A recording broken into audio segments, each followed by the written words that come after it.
Raiders. Yeah. Normally it's Raiders. By the way, that's one of my favorite chants in all of sports. It's so ridiculous and like not creative, but I love it. When you go up and No, down the hallways of the Coliseum or back when they were in Oakland and people would just yell, I mean, it's like there's nothing to it. There's no cleverness to it. But anyways, usually I'd start with that. Unfortunately, we're talking about another loss. It is the Silver and Zach cast with yours truly, Zachariah. I'm more of the myth than the legend in the myth and the legend combo. The legend would be Sean O'Connell on Twitter at Real OC Sports. I'm at Zak Sports, ZAK Sports, because my mom wanted to have two kids with three-letter names. So I don't do it ZACH or ZACK. It's ZAK because my brother's name is Maximilian, but it's Max, MAX, and ZAK. I don't know why I explained that, but that's just how I'm feeling on Monday. And honestly, there's nothing like there's no other subject that would be bad to talk about other than the takes me a minute, just like with the Chargers. The Las Vegas Raiders, 0-3 OC, came close, came down to a 2-point conversion. Ultimately, I think the defense played well enough to win. The offense did not. What are your thoughts? I think we're going to spend more time, as we said before the show started, on the general NFL than we are on this game, but your general thoughts on the game. I agree with you. I think the offense, well, look, the Carr, you wasted a good Carr game. Okay? That's a good Derek Carr game. Good, not great. And you wasted it. Well, hang on, OC, real quick. Good, not great, but that's kind of how we define him in general, is it not? Correct. Yeah. Correct. We spent a whole podcast talking about what he is and what he isn't, right? So you wasted a decent, we'll say that, a decent Carr day. And you couldn't get the job done against, let's face it, a not great Tennessee Titans team. And there's always been something unique about Raider fans. And this year, you get to stand out one more time for being the only fan base now cheering for an 0-3 NFL squad. Nobody else in the NFL is as hapless through 3 weeks as the Las Vegas Raiders. And that that's a little harsh. It's a dubious distinction. It's not harsh at all. It's a truth. It's a truism. Technically, yes, but I feel like they have more potential than other 0-3 teams. But yes. Okay, sure. But there are no other 0-3 teams. That's my point. No, but I mean like a team that would be 0-3 would be way worse, at least on paper, than they were. Anyways, go ahead. So a big problem here, okay, we've gone through, right? First week we were talking about the cream of the crop, right? Your top players, like what's Derek Carr? Like what's he going to be? Devontae Adams. How much are you going to use Devontae Adams? Have you built this roster the right way? We talked about, no, you haven't, because your offensive line and your defensive front are weaknesses on this team, right? And we've kind of gone piece by piece through, and each time we're discussing the component parts of the Raider roster and the Raider lineup, we are talking about a fan base and an organization left wanting, a need for improvement everywhere. And now, today, after an 0-3 start, a loss to a not good Titans team, we have to once again talk about who didn't show up or who has not been showing up all year. And if you retrace back, and you can go back and listen to our archived Silver and Zach podcast, I was talking about, man, look at your defensive front. Look at your ends. Look at Chandler Jones. Look at Max Crosby. These are guys you absolutely want. These are all pro level. Well, Max Crosby is trying to live up to it. Chandler Jones has 4 tackles in 3 games. He is disappeared. He is a missing person. Find his face on a milk carton. The guy has been nowhere for this Raider defense. Yep. But we see this with players often, right? Like, has he just hit that age? Like, you hit an age where you're like, I'm not fighting anymore. You know, I mean, like, has he just, he might have hit his peak, got his last payday. I don't think it's an effort thing. My guess is he hit his peak. He's now over his peak, and now he's over the hill. And unfortunately for the Raiders, they thought they were going to bring him in. I thought that was a great signing. I mean, he's done nothing but great things, but this might be the year where you see it with everybody. I mean, hell, Aaron Rodgers and Tom Brady, we'll talk about that, but they looked like me and you out there. I mean, they look like mere mortals. I'm not saying that they've hit the cliff at all. There's other things that factor into that, mainly injuries with both of them. But maybe he just doesn't have it anymore. Like, at some point, you lose your speed. Like, I don't know what made you retire. I feel like you retired from fighting because you won $1 million on Christmas Eve, and you were like, what better? You were kind of like John Elway walking off into the sunset. Yeah. But you probably were getting around, because we're both damn near 40. 39, I'm 38. I'll be 39 in a couple weeks, but you just call it 40 at that point. Like when you're 29, you're 30. When you're 19, you're 20, whatever. But I'm guessing you were probably already thinking about retirement prior to you being able to win the championship and walk off into the sunset, correct? 100%. Yes, that was Okay. the plan. And look, every player should have this exit plan, right? This is one of the problems with the NFL. You don't have enough people who are self-aware and realizing that their time has come and realizing that they're on the downturn of their career, right? Some people get it, some people don't. Some people hang around. Like my favorite NFL player all time. I always hate bringing up this example, but it's the best example.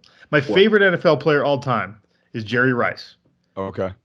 Jerry Rice's career ended with him getting cut by the Broncos. By the Broncos. Yeah, I remember that. You know what I mean? Like, yeah. That was a guy who needed to acknowledge much sooner in the process that the cliff had been reached, that the precipice had been passed. Like, by all means, have your run with the Raiders, right? 49ers think you're done, fine. Go be a top producing wide receiver with the Raiders and prove everybody wrong. But when you get to the point where your second team or your third team is like, we're done with you, you don't bounce around and try and stick on a Seattle roster, stick on a Denver Broncos roster. Like, it's okay to acknowledge, especially when you're a GOAT like that the end has come. And yeah, see, this is why I love you and I hate you, but you brought up my counterpoint before I could counterpoint. That's the hard part. Like, you could say that about when his time with San Francisco ended, but then all of a sudden he goes to Oakland and he was producing at a high level. So why would a guy like that ever think, oh, I'm going to go to Denver, I'm a ball too? Like, I mean, I know what you're saying, and yes, the end comes to an end, but people might have said that prior to, like, if he had been bad in Oakland, people would have said you should have just gave it up when you were done in San Francisco. I think that's the hard part. I'm like, I bet you part of you, and you can answer this, I'm not going to speak for you, I bet part of you was like, I just knocked the dude out and won the championship in $1 million. Why would I not go trot myself out there again? Self-awareness is one of the most important traits for a human being to have. And it's one of the few traits that high-achieving elite athlete people have the hardest time finding, right? Yeah. Because, like, they're charismatic, they're handsome, they're fat, they're strong, they're intelligent, they're all these things, but there are not as many of them who are self-aware as there need to be, right? And we're getting a little far afield here, but knowing when the end has come is a very important thing in the NFL, especially because it's dangerous for you to be out there after the end has come. After your time is up and you keep going out there, it gets downright dangerous. But that's not what we're talking about with Chandler Jones. No, the man is 32 years of age. Okay. He's 32. But for a defensive end, what do you rely on if you're a defensive end? Speed, strength, right? I mean, he's probably got younger, faster, stronger guys that are in front of him now. Well, that's correct. But if all you rely on is speed and strength, especially as a defensive end, you have 2 good years in the NFL. Everybody in the NFL has speed and strength. To truly separate yourself as an NFL football player with speed and strength means you are a mutant. You are an X-Man, because everybody is freakish if they made it to the NFL. The guys who are really good and have longevity in the NFL are guys that, yes, have speed and strength that separates them from the general human population, but they're the guys who study tape, who know the tendencies of the offensive tackles they're facing, who have not just a move or a spin move or a chop or a rip, but they've a counter move and a second counter move and a second move, and they know how to set up the speed rush, pushing people upfield before they do the backside spin and they hit you on the inside. Like, that's what makes defensive ends great and sustainable. And Chandler Jones has displayed that. Chandler Jones has not just relied on speed and athleticism. He has those things in spades, but everybody in the NFL does. He got to this point, and he got this Raider payday because he showed us that he's got 3, 4, 5 decent pass rush moves, and he just left them on a bus somewhere. Yeah. Well, I mean, and I guess, and we'll move on from here. I guess the last thing that I would say is I think defensive end is one of the positions I would put cornerback number one. Like cornerbacks will go from, Revis Island to not being able to cover a blanket, or I don't even know if I said that phrase right. But I think defensive end is up there in terms of positions where you can fall off a cliff very quick. So anyways, that looks like a swing and a miss in terms of the signing. One signing that is not a swing in the mix, swing and miss is Max Crosby. Max Crosby is an absolute beast. Pretty much single-handedly kept them in this game. This was a game of two teams where if you fall to 0-3, and I don't want to, Silver and Black Nation, Raider Nation is out there listening to us, so I don't want to be so, the end is near and it's over. But 0-3 is very tough. I don't know. I hear the statistics all the time. I don't know what it is exactly. I know 0-2 is bad, let alone 0-3. But these were two desperate teams. Like you said, the Titans weren't that good, OC, and you're right. Going into the game, 0-2. But this was also the number one seed last year in the AFC. And they've got a lot of pride, and they've got they got a big man in Derrick Henry, and, they were right there. And I hate to say they were right there. We could say that about every damn game. They were up 20-0 last week against Arizona. But right there for a 2-point conversion that would have tied it. But ultimately, I want to ask you more about the specifics, but just in terms of the morale on the road, I mean, what do you do at 0-3? Have you ever been on a football team that was 0-3? What's your advice for the players out there? Well, I've never been on a pro football team that was 0-3, so that's obviously a lot different situation. But I've been on two different 0-3 teams, and it's brutal. Sports are amazing. Sports are fun, but sports are fun when you win. Facts. They're fun when you compete, but they're especially fun when you win, right? And when you get on a losing streak, to maintain positivity, to maintain a good outlook, to maintain any semblance of team chemistry, cohesion, that kind of stuff gets more and more difficult week by week, because the hardest thing, again, we go back to that self-awareness discussion, the hardest thing for people to do is to just evaluate in the mirror after you get on a losing streak. Let's say the Raiders start 0-4, they're 0-5. Right now at 0-2, at 0-3, guys are saying, what can I do to improve this situation? How can I be better for my squad? Mm-hmm. Right? And then you get to 0-4 and 0-5, and you're like, well, I've been working on my shit for the last 2 weeks. Yeah. Derek Carr, why you throw that pick? Yeah. Chandler Jones, where are you? How come Max Crosby is producing and you're not? Right? Or Devontae Adams, what's happening with you? You going to get back on this field and you're going to produce the way that you're supposed to? Because you're making 7 times what I'm making, sir.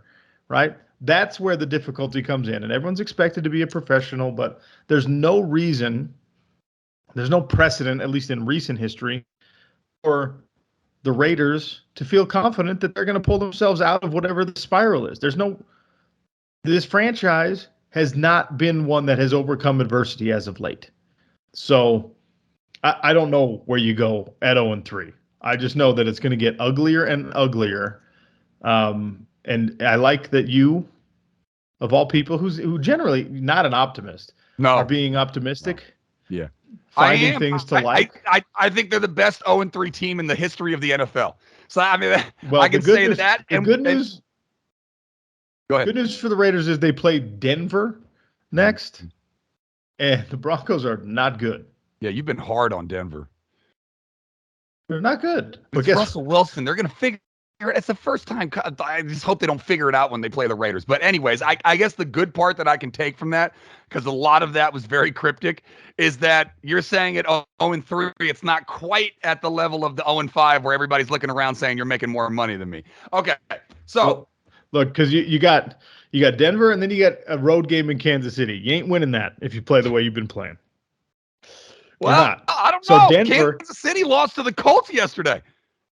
Correct. But You're up, but what we believe about Kansas City and what we know about Kansas City is that those unexplainable losses, they'll bounce back and they'll return to the level that they're supposed to be at. We don't have that level of confidence with the Raiders. You don't have that level of confidence with teams like the Colts, who you just mentioned, like the Jaguars, who had come off the most impressive win we've seen from them as of late. You don't have that confidence with your Miami Dolphins most of the time. There are certain franchises, when things go wrong, you trust that they're going to get right.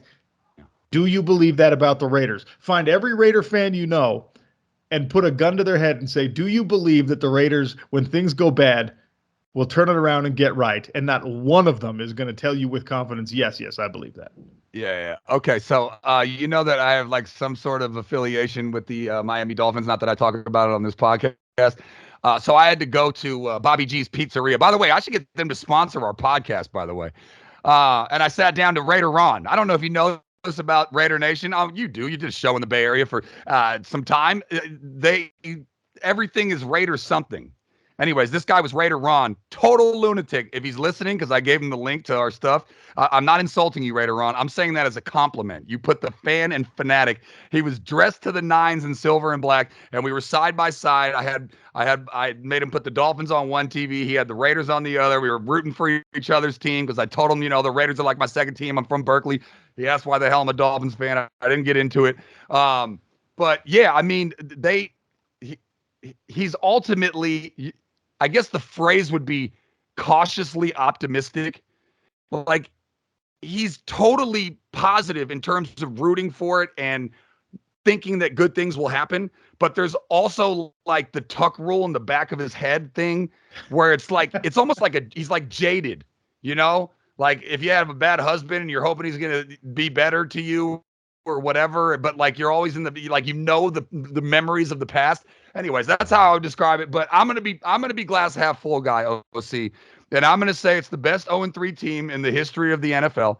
And I got to look up the stats, but if it's even possible, like Dumb and Dumber, Jim Carrey, if you're telling me there's a chance, then I'm going to hold on to that. All right, so we're going to do a little bit of the actual Raider game, and then we're going to do general NFL. I want to ask you about, again, like last week, two things. One micro, one macro. What do you want? Give me micro. Okay, micro would be play calling. So 19 rushes, 45 passes. Now, I know they went down 7-0 from the jump, and then what was it? It was 24-10 at the half. And I know at some point you sort of, I hate the word abandon, but you abandon the run, right? If you're losing and you're trying to play catch up, you need chunk yardage.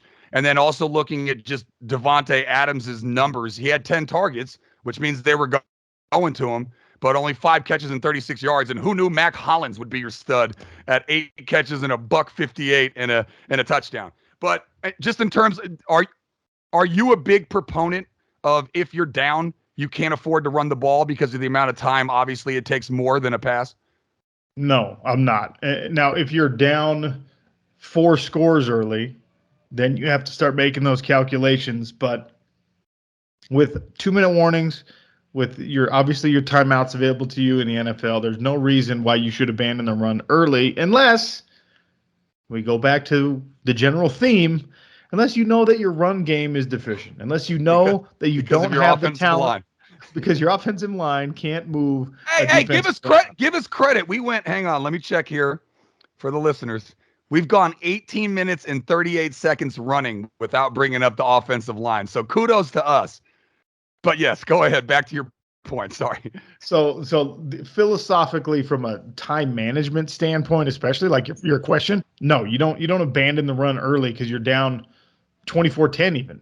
You're down 7-0. No, you certainly don't abandon the run for that. But what you do is you start to question, if I'm only going to get 3-point-something yards a carry against this defense, am I going to keep running? Now, to the Raiders' credit, I'm gonna take a little glass half full. They held Derrick Henry to 4 yards a carry, right? Well below his career average. So this was a game where neither team could really get their run game going level that they wanted to. But that's a theme for Las Vegas, for the Raiders. And your play calling is going to have to accommodate that. If you think you can't run and everybody else knows you think you can't run, then all of a sudden it gets a lot harder to pass. So they're going to have to run for the sake of running just to keep defenses honest. They're going to have to run for the sake of running. Even if they think I'm going to get 2.7 yards a carry, I'm still going to have to run to set up third and manageable. You know, yeah, I guess. Go ahead. If you get yourself into third and plus, right? Third and 6+, everybody knows pass rushers pin their ears back, come after you. People are, they got their coverage packages in. They know exactly what's coming. If you get yourself into, third and 5 or less with a couple of, not sexy runs, right?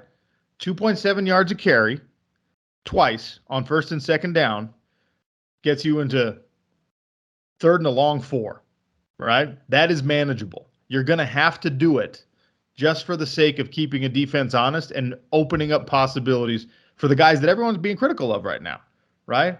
Everyone's like, where's Waller at? What the hell? Where's Waller at? Well, if you're in third and 9 on every situation, then defenses are going to be like, exactly, where's Waller at? We're just going to drape ourselves all over him, and he's not going to have a productive day. So I don't like the play calling balance at all.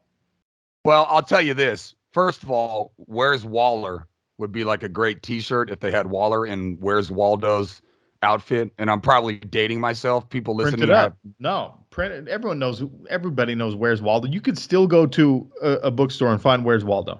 I bet you my nieces and nephews do not know what Where's Waldo is. Well, that's your fault. As an uncle, great. you should have purchased them Where's Waldo books. That's your fault. You know how much I'm brainwashing them? I'm giving them Calvin and Hobbes books, Teenage Mutant Ninja Turtles. I'm all over it, but I haven't gotten to the Where's Waldo section yet. Anyway, the Far Side, by the way, that's like my dad's era. So he brainwashed me on the Far Side. I guarantee you people listening don't know what the Far Side is. But Where's Waller would be great today, OC, because he had 2 disgusting drops. And 2 disgusting drops that really shaped this game because obviously Tennessee came down, scored on the first possession, and the Raiders come back with the field goal. But there was a couple of huge drops by Waller on the left side of the field. One was like a 40-yarder. Another one was like 17, 18 yards, something like that. He's got to have better hands, man, especially for a guy who wants to get paid even more than he got paid when they gave him a second and third chance, and he's lived up to it.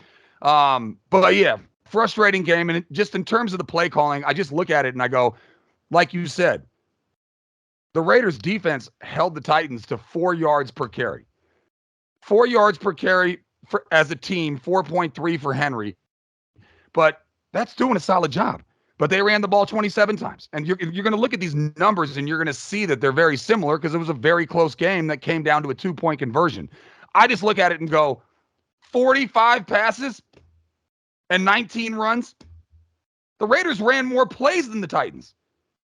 45 passes and 19 runs. To me, I understand you're down, but the discrepancy between those two things, it just irks me. And I kind of agree. We rarely agree, but even if you're down 14, you don't just go, all right, well, now we have to chuck it. If your run game's working, then guess what? You score a touchdown and you're only down 7. And then guess what? You can run it again. And then it's a tie game. And then who knows? You could do whatever. But don't just totally ditch the run. And again, it might go back to personnel. But let's go over the general NFL landscape. I'm not just doing this because I'm a homer, or it wouldn't even be a homer. It would be an awayer. But everybody was marking this as the game of the week. Dolphins, Bills. And before we get into the actual game, I want to ask you, did you see the Tua Tagovailoa situation where he slammed his head on the turf? That was an egregious failure on the part of the Dolphins training staff. This was the hot take I was looking for. Okay. This is going to result in some kind of fine from the league. This is going to result in some kind of penalty, a third-party opinion.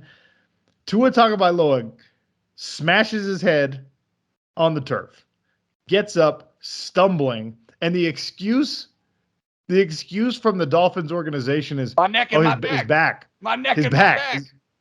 his back locked up. Like Friday, another old movie reference where he pretends to slip and says he'll sue the liquor store because of his neck and his back, and then he says he'll settle out of court for $150. The young man stands up, and you can see him like it's scripted in a movie, like he's acting it out. He's trying to shake the cobwebs out of his helmet. Literally, he's shaking his head like, oh, what just happened? And they're just like, well, yep, that's a back problem for sure. And you know what? When your back locks up, it's usually good 15 minutes later. You're fine. Player safety has become a real thing, a major topic of discussion. It has led to rule changes both in play and in administrative, how you handle personnel and injuries and the return from injuries and all that kind of stuff. And head injuries specifically were the thing that 5 years ago, people were like, the NFL is going to disappear, go away completely because of this concussion problem. You remember that? Do you remember that at all, Zachariah, when people were like, oh, player safety and brain damage and CTE and these concussions and the suicides of former players, that's going to lead to a disappearance of the NFL completely because folks aren't going to let their kids play Little League or high school or college football. Do you remember this? Okay, let me interject just a little bit. Okay? Just answer my question first. Do you remember this? Yes, I remember fully, and I'm going to answer it by saying it has changed because my ex-girlfriend, wherever she's at, she had a nephew, and he played in full-blown helmets smashing into each other. He was a lineman. He won the Pancake Award. Like, it was intense football, and this is about 10 years ago or so. And now it has changed. Like, my nephew does not do that. He plays flag football or touch football or whatever. Right. So I'm just saying, I know where you're going because people were saying this is the death of football, and football's never going to go away because we're still hooked on it like a drug. The ratings are better than they've ever been. But it has altered. And have you seen the training camp photos of the guys with like the mushroom? They look like the mushroom from Mario Kart. We all watched Hard Knocks and those. Yeah, things. Okay. All right. So it has changed. Those ugly. Right. It has changed, except for in the Miami Dolphins organization where they're just like, oh, yeah, this cat. Well, we still need him to throw to Tyreek. So I don't care if he remembers his own name or not. It's changed everywhere. But your favorite team, this Miami Dolphins squad, is operating in the dark ages of like the 1980s where they gave you smelling salts and patted you on the ass and put you back in the game. This is a bad situation. It is a terrible look. Okay. Now, this is what you want to do. This is what players want to do. These guys are incredibly tough, and he wants to shake out the cobwebs. I got my bell rung. He wants to go play. You're supposed to take that decision out of the hands of a player who is concussed. You're supposed to make it about their long-term health and their brain's viability to think and react in the next 20 years, not today when you're playing against the Buffalo Bills. That was a deliberate and egregious problem, oversight, and failure from the Miami Dolphins to put him back on the field. Okay. It's going to result in some sort of fine, sanction, draft pick taken away. You watch. All right. You're off your soapbox now.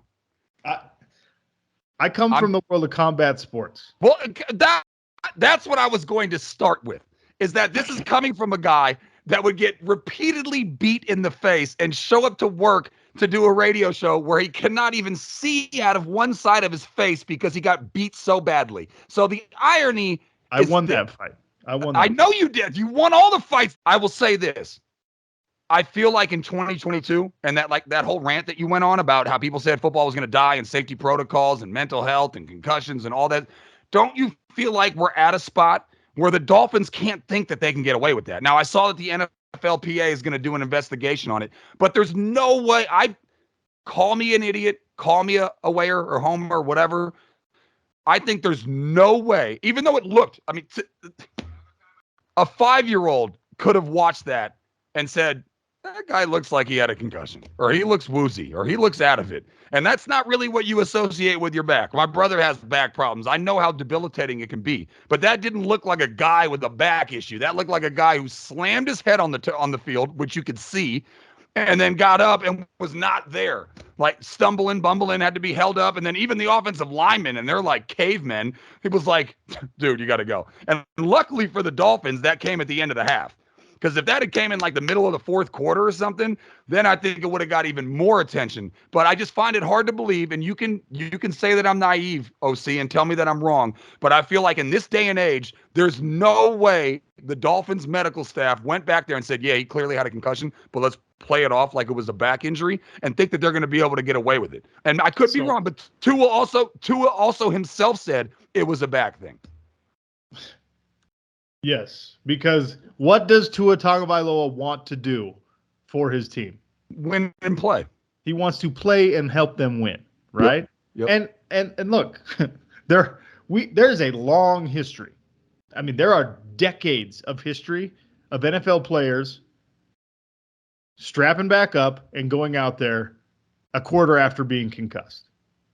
Like, this is not without precedent. People have been doing this for ages. Go back and watch all of the NFL Films footage, greatest hits. That you notice they don't put those out anymore. They don't put those highlight. We used to, when we were kids, you could do the mail order thing where it was like the 100 greatest NFL hits, and it was guys getting their heads taken off. Oh, my favorite is on the Monday Night Football pregame. They used to do a segment called Jacked Up, and they would show a guy like getting killed, and they'd go like LaDainian Tomlinson, you got, and then all in unison they'd go jacked up. Yeah. Notice that segment does not exist. Yeah, they would not only would they show you the highlight of what happened on the field, they would show you the highlights so you could all laugh at the guy getting up and stumbling over with snot bubbles to the wrong sideline or something. Getting carted off. Look at this guy. He doesn't know where he's at. Brain damage is funny, right? That's right. Like Henry, you got carted off. We've all kind of graduated from that Neanderthal mentality. Yep. But players haven't in a lot of cases. Yeah. Right? And Tua Tagovailoa comes from a family and a background and a culture that is just like be tough and play. Be tough. Nick Saban, Alabama. Yeah. Go all the way back. Go further back. The dude's from Hawaii, bro. Yeah. You don't tell people if you're in Hawaii, like, I got a concussion. Yeah. I'm not showing up to work today. Islanders don't care about that. You're like, so? Right? So and so I do a regular show with an NFL veteran, right? We're going to talk about this on our show today. And you know what he's going to tell me? I'll predict for you, and I'll send you an audio clipping. He's going to say, everybody knows how to beat the concussion test if they want to. Everybody knows how to answer the questions or freaking follow the little dot with their eyes. It's like, how many people do you know that can pass a field sobriety test when they're drunk?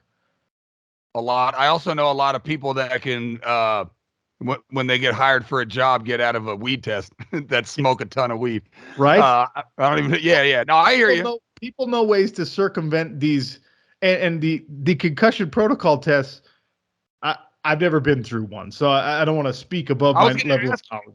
You never had a concussion your whole life? No, I've had concussions, but I've never been through an NFL concussion protocol, right? Okay. Especially in game, so I have no idea.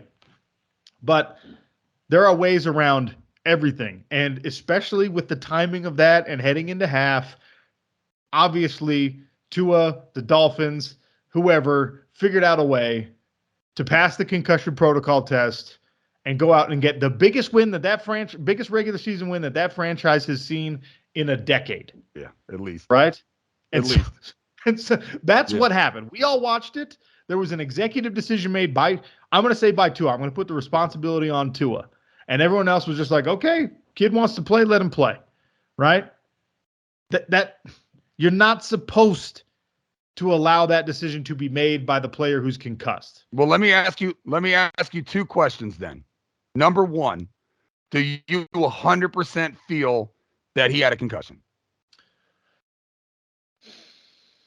98, 95? It sounds like you're pretty sure. Well, he got up and stumbled around and got his bell rung. By the medical definition of concussion, absolutely yes. Now, Okay. the type of concussion that limits you and makes you woozy and it's light sensitive, and now he's going to have to worry about this for the next few weeks. I can't say that. Maybe Tua is built like me, where I got knocked clear cold out unconscious twice. Okay. I woke up and was fine. Nothing. No headaches, no light sensitivity, no dizziness, no balance issues, no vertigo, nothing. Woke up, was just like, oh, that sucked, right? So maybe he's got that same sort of genetic advantage. Well, because everybody's different. Everybody reacts to stuff differently. People reacted to the, whatever, COVID-19 vaccine shots differently. I mean, everybody's different. So yes, but to me, it wasn't the bell rung. It was when his head slammed on the field. Well, and the way that he stumbled when he stood up and yeah. Oh boy, that looked bad. I mean, he looked like he was drunk. That is when he, stumbled and went back down to a knee or whatever. Mm-hmm. That is, by medical definition, absolutely a concussion. Yes. So you're not buying the back thing at all. All right, I got it. I don't. From the naked eye, it's impossible to disagree with you. I just feel like we're too far advanced. This is not 1992. It's 2022. And I just feel like there's no way they'd be able to get away with it, but maybe I'm wrong. My second question is, do you definitely think that there's going to be some sort of punishment levied down following the conclusion of the investigation? Yes. 100%? Yes, I do. Because someone in that locker room, teammate, medical staff, water boy, is going to be like, homeboy was in bad shape when we walked into the locker room. And because of who he is and because, because of, some miracle, whatever, he came out and played well in the second half. And that's the end of it. Right. Like, but somebody is going to say something about just like, yeah, I am actually concerned about the long-term health of this young man, the way that these rules have made us all profess to be. If Tua Tagovailoa wants to crack his head against a brick wall for the next 10 years of his life in exchange for an NFL paycheck, I'm not going to be the one who stops him. All right?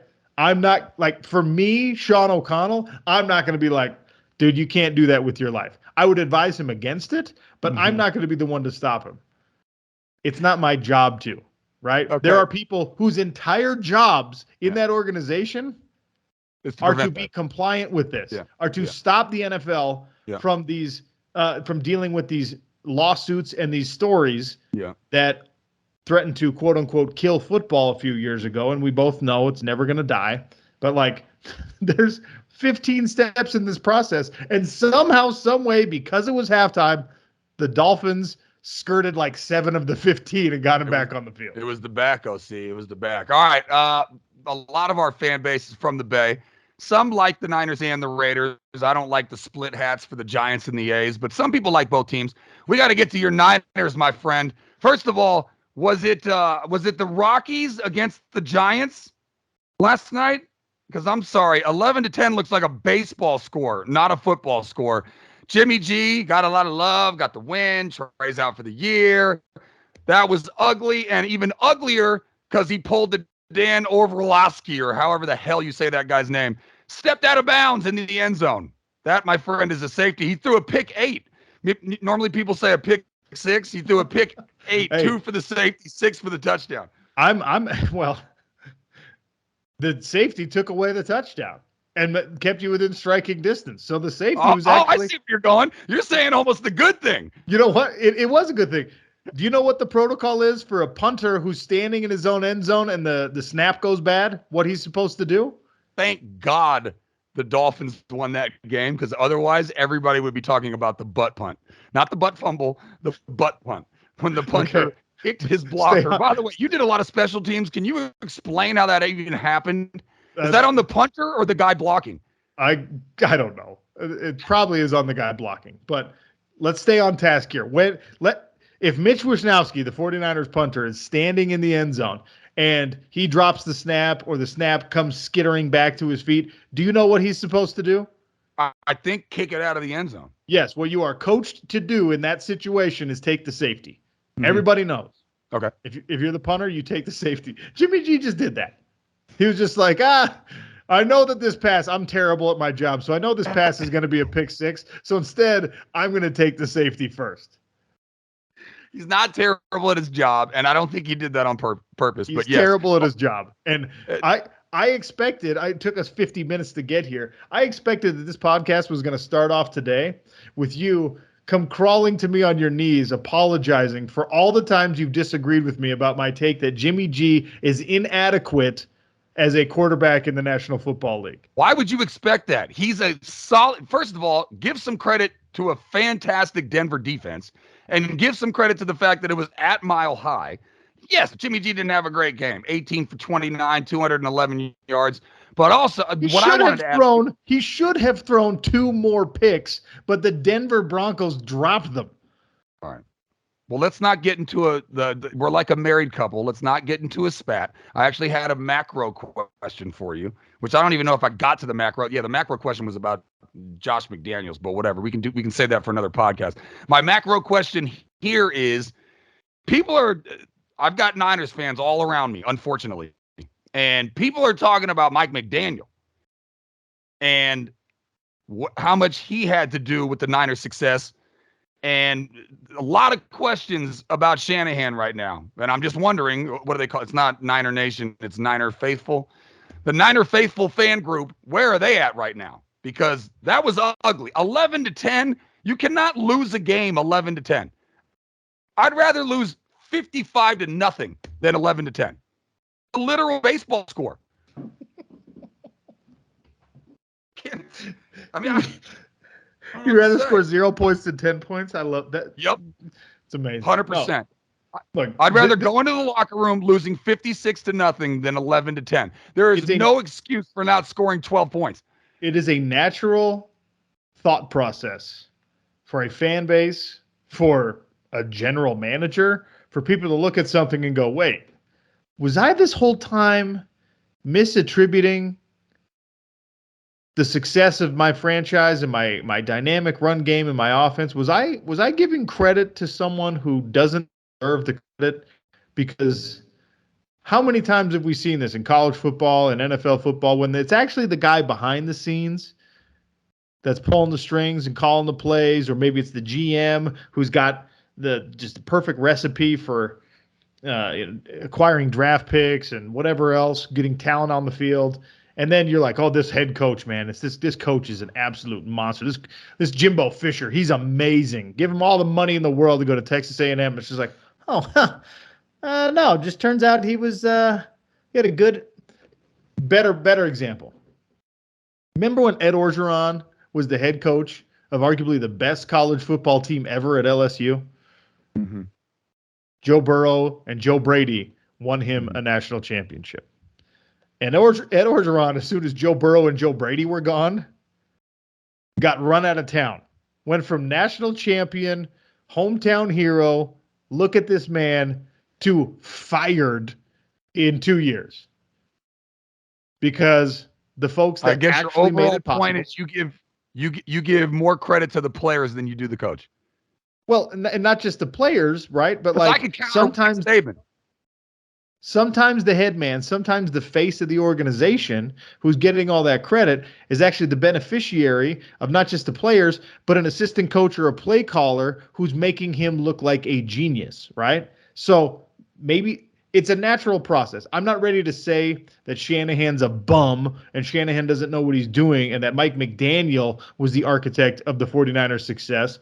But I am willing to say that when you look at where the Dolphins are at winning games that they didn't used to win, and you look at where the Niners are at losing games that they didn't used to lose, and one of the big differences in the franchises now is that a guy who used to be with you is now with them. It's a worthy question to ask. It's a viable question to ask. It's something that you should be like, is that the difference here? Now, the Niners have other problems, right? Namely injuries. Namely, you have to trot out a backup quarterback to be your starter now, and people think that he's good just because he has a handsome face. Jimmy Garoppolo is not a good quarterback. He's not. Not true. Not true. Okay, let me ask you this. Jimmy Garoppolo or Derek Carr? Who would you rather have as your starting QB? I think they're very similar. I would give a slight edge to Derek Carr, but I think they're very similar. Okay. I think they're both well above average and a small amount below great. Oh, you That's think how it's Jimmy played. You only Garoppolo have is 5 well minutes, above though, because average? you're the busiest man on the planet, and we only have 5 minutes left. So I wanted to get to this game before we wrap up. Speaking of baseball scores, were the Milwaukee Brewers playing the Tampa Bay Devil Rays? Talking Packers Bucks. All the hype going into it. Brady versus Aaron Rodgers. Aaron Rodgers known as the greatest quarterback of all time, but Brady's the GOAT because he has 7 rings. 14-12. What the hell was that? I felt like I got robbed from an epic game. What did you make of that? Are the defense is that good? I mean, I know Brady was working with his 4th and 5th string wide receivers because of the Evans suspension and Godwin's still not healthy and all the way down the line. And, Aaron Rodgers lost Devontae Adams and blah, blah, blah, blah. But 14-12 for 2 guys that are that good, OC, your thoughts? Look, credit to the defenses, obviously. Good job. Good game. Good job. Nice work.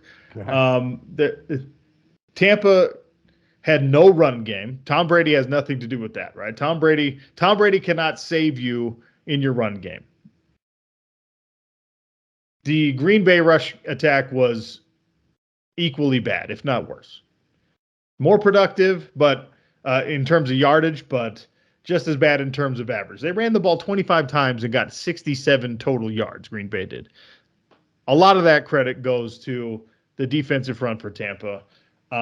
Tampa's defense is ridiculous. And dude, having both.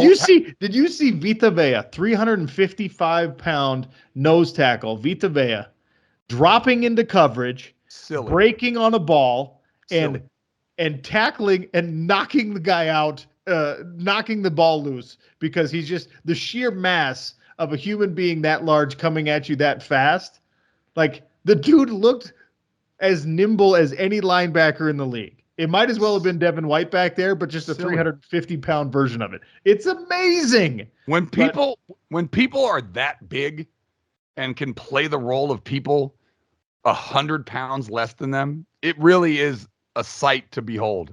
It's incredible. It's like have you ever seen like a really huge dude dance very nimbly? Yes. Like can do be like a ballerina, and you're like, what am I even looking at? Like, how is this physically possible? Most ballerinas I know are like 80 pounds. I don't know any ballerinas, but most ballerinas that you see are about 80 pounds. And there's some 450-pound doing it just as well. No, look, that game, you're going to see Aaron Rodgers put up big numbers this year. You're going to see Tom Brady win games and put up big numbers and do some amazing things. I mean, he drove Tampa down and scored with a minute left or whatever, right? Just couldn't get the 2-point conversion. So that's not far from the version of Tom Brady that we've seen in some of these big, huge, epic games. But no, the yardage numbers, OC, do not reflect 14-12, 271 and 255 for Aaron Rodgers, 271 for Tom Brady. It was just they just weren't scoring. It was just crazy to see from guys that you always see execute and get their teams to the end zone. But it was a good day for the unders. Let's put it like that. All the gamblers out there, it was a good day for the unders. I'm gonna throw at you some names to illustrate this point. If you can give me the first name of these players that Tom Brady is throwing to, I'll give you $1 for each first name you can give me. Okay, leading receiver R. Gage. What's that R stand for? Well, that's the only one I know because they did pay him $30 million, and I remember seeing that. It's Russell Gage. Russell Gage. C. Brate. Done after that. What? C. Brate. Oh, I know that guy too. Cameron Brate. Okay, I owe you $2. Now we're done. J. Darden. Oof, not a chance in hell. Couldn't tell you literally if my life depended on it. Who is it? You don't know Jalen Darden from North Texas? Come on, man. I gotta get you after these things. Look, my point in bringing that up. Jalen Darden guy. How many Bucks jerseys do you think they've sold of Jalen Darden? Like his family, and that's it. What about S. Miller? What about that? Do you know that guy? Oh, I know. Is it Scotty Miller? I know Scotty Miller. You know Scotty Miller, Well, the 5'9". This is just because of fantasy. He had a good core out there. Now I'm going the opposite way. He should have scored like 50 points. What else you got for me? I mean, you killed me on the Jalen Darden. When I think of Darden, it's like a movie or a TV show. What about B. Perriman? What about B. Perriman? You know what Darden is, real quick, for an old reference? The OJ case. That was the name of the lawyer that blew it when he made him put the glove on and it didn't fit because they put a plastic glove on before that. That's Darden. Anyways, go ahead. What's next? B. Perriman. Oof. Know the last name. Couldn't tell you the first. Yeah, Brashad Perriman, third leading receiver in the game. You're a guy who knows these rosters, right? And just Tom Brady. Rashad, underrated name. It's like he's back in New England throwing a bunch of lacrosse players right now. So he's used to it. Yeah, I know. Yeah, when he gets Godwin and Mike Evans back, it's going to be totally different. I just think it was a big letdown for what was like a big showdown to it end in 14-12. And you know, some old schoolers like that. They like 7-3 and 6-9 or whatever, you know. Any hooser. All right, brother, I'll let you get to your meeting. Most important and busy man on the planet. Guy gives me like a 45-minute window. He's busy all the time. The guy's never free, but I love him nonetheless. And he is the silver to my Zach, the Silver and Zach Show. This has been it on Twitter at Real OC Sports. We'll holla at you next week.